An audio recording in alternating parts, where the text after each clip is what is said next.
Hello everyone, very very good afternoon. कैसे हो? Hope करता हूँ आप सब लोग अच्छे ही होंगे। तो फ्रेंड्स, हिंदी लैंग्वेज की स्पेशल क्लास में आप सभी लोगों का बहुत बहुत स्वागत है। आज की इस वीडियो में हम लोग सॉल्व करेंगे हिंदी लैंग्वेज के टॉप 25 क्वेश्चन। इस वीडियो में मैंने जितने भी क्वेश्चन लिए हैं सारे के सारे सेलेक्टेड क्वेश्चन लिए हैं, इंपॉर्टेंट क्वेश्चन लिए हैं जो हर वर्ष एग्जाम में पूछे जाते हैं। तो अगर आप बिहार डीएलएड एंट्रेंस एग्जाम की तैयारी कर रहे हैं या यूपी बीएड एंट्रेंस एग्जाम की तैयारी कर रहे हैं, किसी भी स्टेट से अगर आपको इस बार बीएड करना है अच्छे अंकों के साथ, अगर आपको बीएड में एडमिशन लेना है तो अभी के अभी एजुकेशन मिसाइल यूट्यूब चैनल को सब्सक्राइब कर लीजिए ताकि जो भी बीएड फॉर्म की अपडेट है वो अपडेट आपको मिलती रहे हमारे चैनल के माध्यम से। ओके, यूपी बीएड का जो फॉर्म है 1 फरवरी को आ जाएगा। ओके, तो तैयारी अभी से आपको जो है शुरू कर देनी है। चलिए, और 25 में से जितने भी क्वेश्चंस आज सही हों अपना रियल स्कोर जरूर बताना। और भी क्लासेस अगर आप लोगों को देखनी है तो आप प्ले लिस्ट में जाइए, यूपी बीएड एंट्रेंस एग्जाम 2024 के नाम से प्ले लिस्ट होगी, उसमें आपको सारी की सारी क्लासेस मिल जाएंगी। पहला प्रश्न है, छायावादी युग के प्रवर्तक हैं कौन? बताइए सब लोग, छायावादी युग के प्रवर्तक हैं कौन? सभी लोग जवाब देने का प्रयास करेंगे। छायावादी युग के प्रवर्तक हैं कौन? इसकी पीडीएफ अगर आपको चाहिए तो आप हमारे टेलीग्राम ग्रुप को ज्वाइन करें। टेलीग्राम ग्रुप का नाम है एजुकेशन मिसाइल, लिंक वीडियो के डिस्क्रिप्शन बॉक्स में दे दिया हूं, आप ज्वाइन हो जाएं वहां पे। तो छायावादी युग के प्रवर्तक कौन? जयशंकर प्रसाद। यहां पे ऑप्शन ए करेक्ट हो जाएगा। अगला प्रश्न है, पावक शब्द का उदाहरण है। पावक जो है इसमें संधि आपको बताना है, बताइए। पावक शब्द उदाहरण है किस संधि का? बताइए, 77 का जवाब दीजिए सब लोग। सभी को गुड आफ्टरनून, सभी को गुड आफ्टरनून।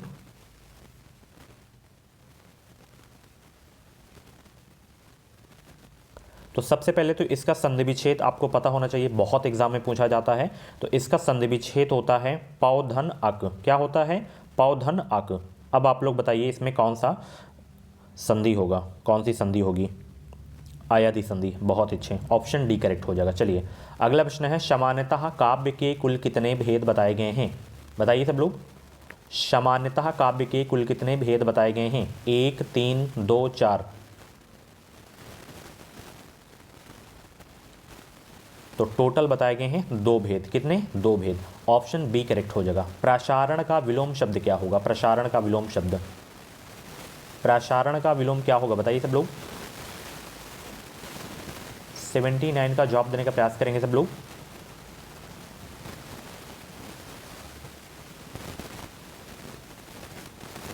सभी लोग जवाब दीजिए। प्रसारण का विलोम शब्द क्या होगा? प्रतिपादन हो जाएगा, या आरक्षण हो जाएगा, या आकुंचन हो जाएगा, या सदर्शन हो जाएगा? तो 79 का बहुत सारे बच्चे सी जवाब दे रहे हैं, उनका आंसर बिल्कुल सही हो जाएगा। प्रसारण का विलोम शब्द क्या होता है? आकुंचन होता है। चलिए, लोक संस्कृति का जन्म हुआ है कहाँ? शहरों में, गांव में, कस्बों में, या विद्यालयों में? लोक संस्कृति का जन्म हुआ है कहाँ? तो लोक संस्कृति का जन्म हुआ है गाँव में। कहाँ हुआ है? गाँव में जन्म हुआ है। ऑप्शन बी करेक्ट हो जाएगा। अगला प्रश्न आपकी स्क्रीन पे है, कृपाण शब्द है आगत, तद्भव, देशज या तत्सम? कृपाण कैसा शब्द है? बताइए सब लोग।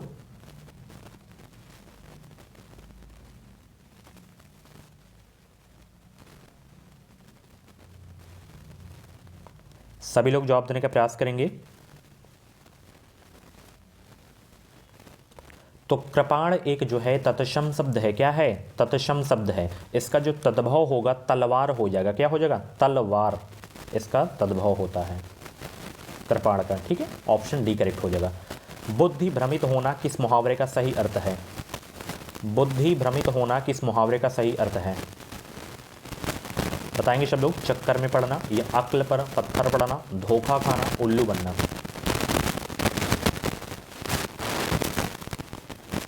तो बुद्धि भ्रमित होना किस मुहावरे का सही अर्थ है? चक्कर में पड़ना। ऑप्शन ए करेक्ट हो जाएगा। अगला प्रश्न है, सिर से बोझ उतारना मुहावरे का अर्थ क्या है? भार टालना, या बक्सा रखना, या जो है जमीन पर कुछ पटकना, या बात पक्की होना? तो सिर से बोझ उतारना मुहावरे का अर्थ क्या है?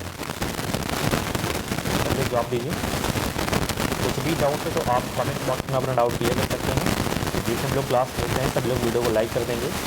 सभी लोगों को बता देंगे कि एजुकेशन डिसाइड यूट्यूब चैनल पे जो है ये entrance exam Bihar DElEd entrance exam की तैयारी करवाई जा रही है। आप बिल्कुल फ्री में तैयारी कर सकते हैं। तो सभी लोगों के पास क्लासेस को जो है शेयर करें ताकि सभी को पता चल सके। तो सिर से बोझ उतारना मुहावरे का अर्थ होता है भार टालना। क्या होता है? भार टालना होता है। ऑप्शन ए करेक्ट हो जाएगा। अगला प्रश्न है, निम्नलिखित में से रूढ़ शब्द कौन सा है? बताइए। रूढ़ शब्द विद्यालय, पशु, समतल या वाचनालय। और जैसे हिंदी में जितने भी टॉपिक्स हैं आपके, जितना सिलेबस में टॉपिक है हिंदी ग्रामर में, एक एक टॉपिक वैसी क्लास लूँगा मैं, पूरी टॉपिक वाइज क्लास लूँगा। उसके बाद प्रैक्टिस करवाऊँगा। जितने भी एग्ज़ाम अभी तक हुए हैं जैसे 4 से 5 वर्ष पहले, उन सभी पेपर को सॉल्व करवाऊँगा। ठीक है, मेरे पास सारे के सारे रियल क्वेश्चन हैं, क्योंकि इसका पेपर जमा हो जाता है तो बुक्स में भी आपको रियल क्वेश्चन नहीं मिल पाते हैं। निम्नलिखित में से रूढ़ शब्द कौन सा है? 84 का जवाब दीजिए। रूढ़ शब्द आपका इसमें कौन सा है? पशु हो जाएगा। ठीक है, पशु शब्द आपका रूढ़ शब्द है। ओके, चलिए, इसका जो है कोई सार्थक खंड नहीं होगा। महोत्सव में संधि बताइए। महोत्सव में इसका जो संधि विच्छेद होता है महाधन उत्सव होता है। क्या होता है? महाधन उत्सव होता है। अब आपको बताना है इसमें संधि कौन सी है।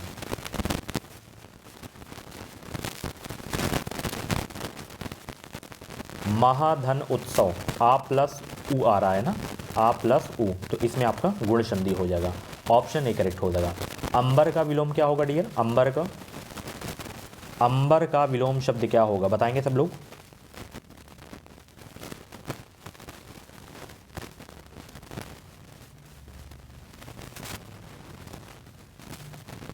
अंबर का विलोम बताएंगे सब लोग भाई।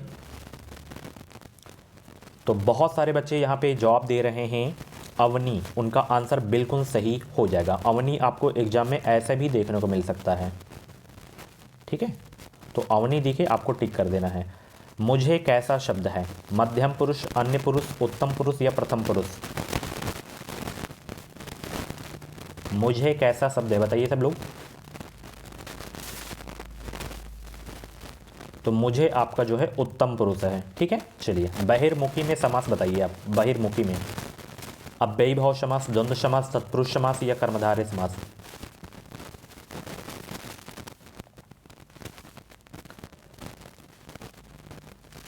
तो जिसमें आपका जो है उपसर्ग लगा हो, जैसे बहिर्मुखी, बहिर्मुखी में बहिर उपसर्ग है ना, तो यहाँ पे अव्ययी भाव समास हो जाएगा। जैसे प्रतिकूल हो गया आपका। ठीक है, चलिए, सूरदास की साहित्यिक भाषा है ब्रज भाषा, भोजपुरी, अवधी या मैथिली? इसकी पीडीएफ आप डाउनलोड कर पाएंगे हमारे टेलीग्राम चैनल से। लिंक वीडियो को डिस्क्रिप्शन बॉक्स में दे दिया हूँ, ज्वाइन हो जाइए।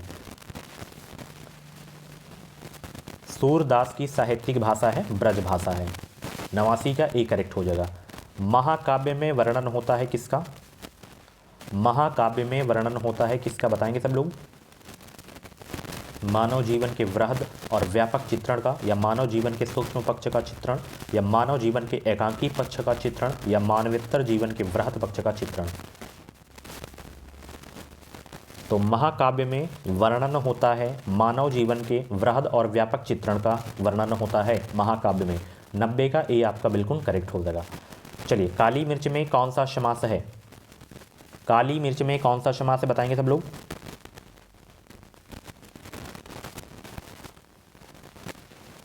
काली मिर्च में एक समास कौन सा है भाई? कर्मधारय समास, द्वंद्व समास, तत्पुरुष समास या जो है बहुव्रीहि समास?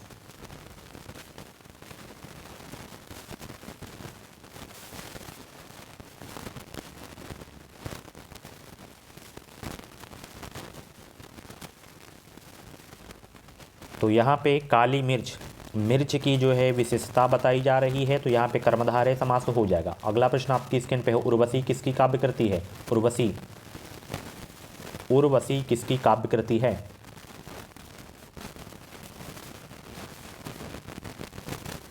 नाइन्टी 92 का जवाब दीजिए भाई सब लोग।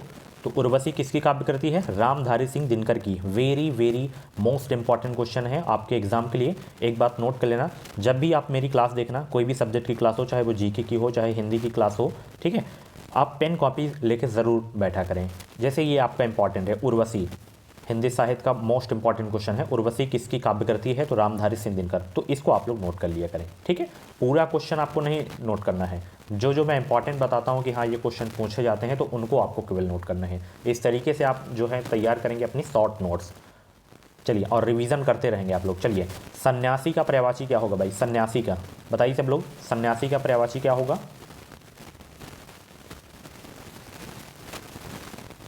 तो सन्यासी का पर्यायवाची दंडी हो जाएगा। क्या हो जाएगा, दंडी। अगला प्रश्न, अद्भुत रस का स्थायी भाव क्या होगा, अद्भुत रस का स्थायी भाव क्या होगा।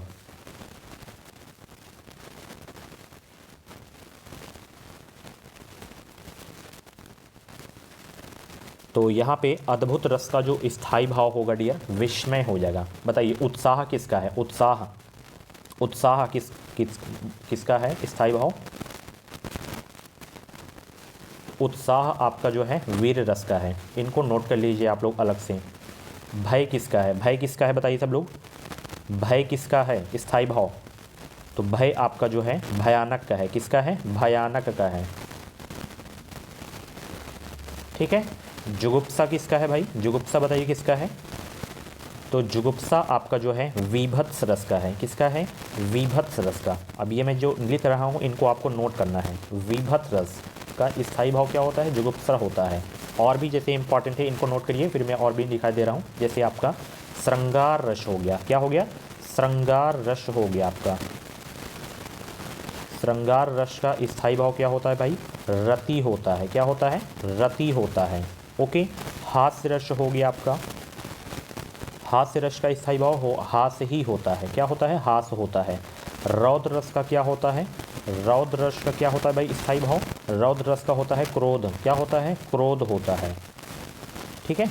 और शांत रस का लिख लीजिए, शांत रस का स्थायी भाव क्या होता है, निर्वेद होता है। क्या होता है, निर्वेद, ये आपका हो जाएगा, ठीक है, निर्वेद। भक्ति का रति हो जाएगा, भक्ति का क्या हो जाएगा, रति। चलिए, श्रृंगार का भी रति है आपका यहाँ पे, ठीक है। चलिए, अगला प्रश्न आपकी स्क्रीन पे आ गया है। तो अब कभी भी स्थायी भाव से क्वेश्चन है तो गलत नहीं होना चाहिए, इनको रट डालिए आप लोग। निम्नलिखित में से कौन सा कवि भक्तिकाल का नहीं है, बताइए कौन सा कवि भक्तिकाल का नहीं है। इसमें आपके मतीराम नहीं है, ठीक है। चलिए, निम्नलिखित में से अशुद्ध वाक्य का चयन कीजिए। इसमें 3 शुद्ध वाक्य हैं, तो एक अशुद्ध वाक्य कौन सा है ये आपको बताना है।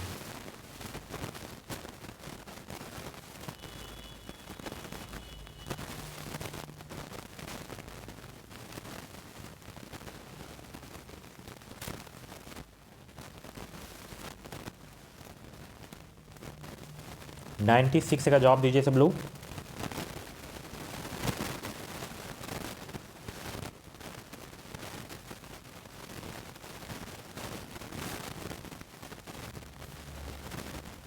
अशुद्ध वाक्य कौन सा है भाई इसमें बताइए 96 का।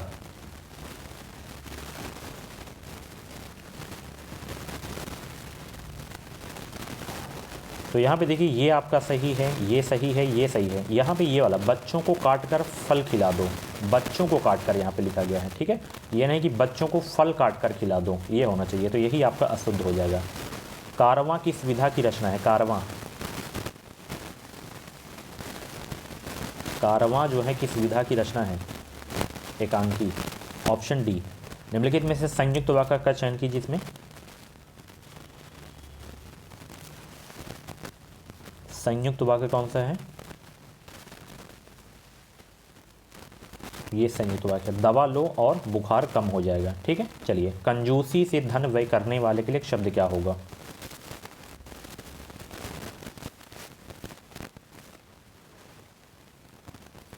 वीडियो को लाइक करते रहो सब लोग भाई, शेयर करते रहो और चैनल को सब्सक्राइब कर लेना। कंजूसी से धन व्यय करने वाले के लिए शब्द होगा मितव्ययी। लास्ट क्वेश्चन, विशेषणों की विशेषता बताने वाले शब्द कहलाते हैं क्या, बताएंगे सब लोग। विशेषणों की विशेषता बताने वाले शब्द कहलाते हैं क्या। ये आप लोगों के लिए होमवर्क है, इसका जो भी उत्तर हो आप लोग कमेंट बॉक्स में अपना उत्तर दीजिएगा, ठीक है। और 25 में से जितने भी क्वेश्चंस आपके करेक्ट हुए हों कमेंट बॉक्स में अपना स्कोर भी जरूर बताइएगा। ऐसी ही डेली क्लासेस देखने के लिए हमारे चैनल को सब्सक्राइब करिए और बेल आइकन को ऑल पे प्रेस कर लीजिए ताकि जो भी क्लासेस आएँ, जो भी बीएड एंट्रेंस एग्जाम से रिलेटेड अपडेट आएँ वो अपडेट आपको मिलती रहें। ओके, अभी छोटी छोटी थोड़ी क्लासेस होंगी, बाद में और भी बड़ी क्लासेस आपकी होंगी। ओके, चलिए पूरा सिलेबस कंप्लीट कराया जाएगा इस चैनल पे, बिल्कुल फ्री में प्रैक्टिस करवाया जाएगा और प्रीवियस ईयर के क्वेश्चन भी आपको दिए जाएंगे। Thank you so much, bye bye, take care.